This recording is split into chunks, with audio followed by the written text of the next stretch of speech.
കരാറുകാരുടെ സമരത്തെ തുടർന്ന് റേഷൻ കടകൾ കാലിയാകുമ്പോഴും നടപടി സ്വീകരിക്കാതെ സംസ്ഥാന സർക്കാർ.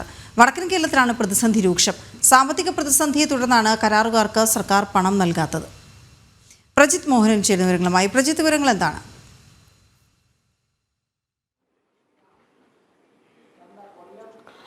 വീണ, കഴിഞ്ഞ കുറേ ദിവസമായി നമ്മൾ ഈ വിഷയം പൊതുജനങ്ങൾക്ക് മുന്നിലേക്ക് എത്തിക്കുന്നുണ്ട്. പ്രത്യേകിച്ച് സംസ്ഥാനത്തെ റേഷൻ വിതരണം അത് പൂർണ്ണമായും പ്രതിസന്ധിയിലായിരിക്കുന്ന സാഹചര്യമുണ്ട്.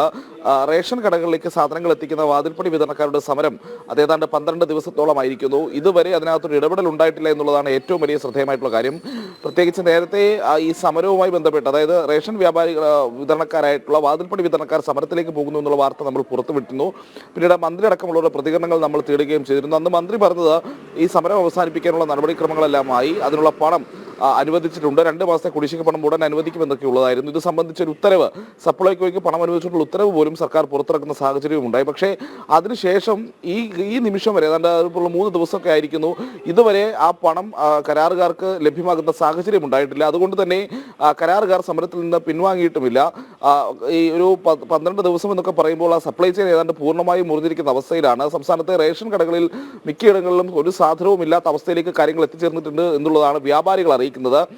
തെക്കൻ കേരളത്തിനെ അപേക്ഷിച്ച് വടക്കൻ കേരളത്തിലാണ് കൂടുതൽ പ്രതിസന്ധി. വടക്കൻ കേരളത്തിലെ പല ജില്ലകളിലും മിക്കവാറും റേഷൻ കടകളിലൊന്നും ഒരു വസ്തുവുമില്ല എന്നുള്ളതാണ് വ്യാപാരികൾ അറിയിക്കുന്നത്. അപ്പോൾ റേഷൻ വാങ്ങാൻ വരുന്നവർക്ക് വെറുതെ മടങ്ങിപ്പോകേണ്ട ഒരു അവസ്ഥ കൂടി ഉണ്ടാകുന്ന ഒരു സാഹചര്യമുണ്ട്.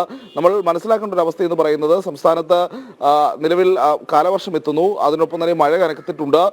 സാധാരണക്കാരെ സംബന്ധിച്ചിടത്തോളം കുറച്ച് സാമ്പത്തിക പ്രതിസന്ധിയൊക്കെ നേരിടാൻ പോകുന്ന, അന്നന്നത്തെ ജോലി ചെയ്ത് അന്നത്തെ വരുമാനം കൊണ്ട് ജീവിക്കുന്ന ആൾക്കാർക്കൊക്കെ വലിയ പ്രതിസന്ധി നേരിടാൻ പോകുന്ന ഒരു കാലമാണ് ഈ മഴക്കാലം എന്നുള്ളത്. അത് നമുക്ക് കൃത്യമായി അറിയാവുന്നതാണ്. അപ്പോൾ സ്വാഭാവികമായും ഈ സമയത്ത് റേഷൻ ഉൽപ്പന്നങ്ങളെ ആശ്രയിച്ച് ജീവിതം മുന്നോട്ട് കൊണ്ടുപോകുന്ന ആളുകൾ വലിയ പ്രതിസന്ധി നേരിടുന്ന ഒരു സാഹചര്യം ഉണ്ടാകും. കാരണം റേഷൻ കടകളിൽ സാധനം വാങ്ങാൻ എത്തുമ്പോൾ അവിടെ ഒന്നും ലഭ്യമല്ലാത്തൊരവസ്ഥ ഉണ്ടാകും എന്നുള്ളതാണ്. അതോടൊപ്പം തന്നെ ഈ സമരം അവസാനിപ്പിച്ചാലും അത് കഴിഞ്ഞ് ദിവസങ്ങൾ കഴിഞ്ഞ് മാത്രമേ നോർമൽ രീതിയിലേക്ക്, സാധാരണ രീതിയിലേക്ക് ഈ വിതരണം പുനഃസ്ഥാപിക്കാൻ കഴിയൂ എന്നുള്ളൊരു പ്രശ്നം കൂടി നിലനിൽക്കുന്നു. അപ്പോൾ സർക്കാരിന്റെ ഭാഗത്തുനിന്ന് കൃത്യമായ ഒരു ഇടപെടൽ ഉണ്ടാകാത്ത സാഹചര്യത്തിലേക്ക് കാര്യങ്ങൾ പോവുകയാണ്. വെറുതെ ഒരു പ്രഖ്യാപനം നടത്തിയതിനപ്പുറത്തേക്ക്, അല്ലെങ്കിൽ പണം ഉടൻ നൽകുമെന്നുള്ള പ്രഖ്യാപനം നടത്തിയതിനപ്പുറത്തേക്ക് കാര്യമായ നടപടിക്രമങ്ങൾ ഇത് വിഷയവുമായി ബന്ധപ്പെട്ട് ഉണ്ടായിട്ടില്ല എന്നുള്ളതാണ് നമ്മൾ മനസ്സിലാക്കുന്നത്.